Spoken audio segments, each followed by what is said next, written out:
L'homme ne vit pas seulement de pain, mais de tout ce qui vient de la bouche du Seigneur. Deutéronome 8.3. Le désert du Sinaï n'est pas particulièrement accueillant. L'était-il davantage du temps de Moïse? Rien n'est moins sûr, puisque le livre de l'Exode raconte les difficultés quotidiennes des tribus d'Israël qui fuyaient l'Égypte et devaient traverser ce désert inhospitalier pour rejoindre la fameuse terre promise, où coulerait le lait et le miel.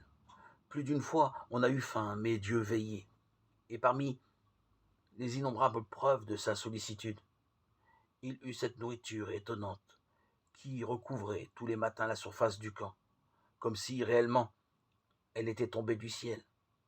Le premier jour, tout le monde s'est demandé « Qu'est-ce que c'est ?» En hébreu, man ou le nom man est resté. Chaque jour, désormais, on a pris l'habitude d'attendre ce cadeau du ciel. Ainsi, la confiance naissait-elle peu à peu de la répétition quotidienne du miracle. Mais aussi la reconnaissance est tout aussi importante.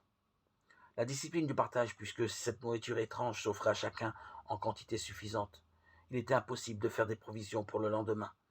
Pas question, par conséquent, de constituer des réserves ou de penser à s'enrichir aux dépens des autres. Le peuple choisi pour une mission de témoignage à l'échelle de l'humanité apprenait de cette manière au jour le jour le réflexe du croyant, celui de l'enfant qui attend tout de son père. Moïse, méditant sur cette expérience inoubliable d'Israël, y voyait une véritable pédagogie de Dieu.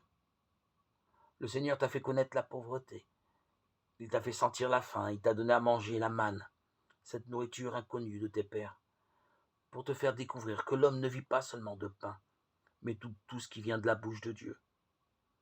Faudrait-il donc avoir faim pour se tourner vers Dieu ?